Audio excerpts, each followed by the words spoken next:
Malaki naman na may tutulong ng ratified free trade agreement sa exportation industry ng bansa sa pagitan ng Pilipinas at South Korea.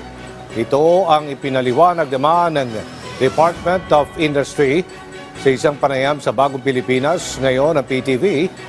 Ayon kay Undersecretary Alan Gepti, malaking bagay ang nasabing FTA maging sa mga stakeholders lalo't nakaayon ito sa Philippine Development Plan 2023 to 2028 kung saan nakasaad na mas palawakin pa ang FTA network.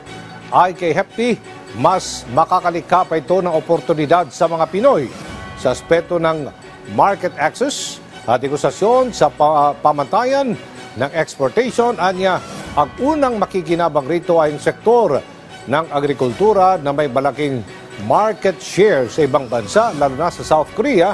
At isa pang kagandahan ng naturang bilateral FTA ay kahit na dumating ang panahon na magpalit ng administrasyon, ay mananatili pa rin ito dahil nasa ilalim ito ng treaty o international agreement.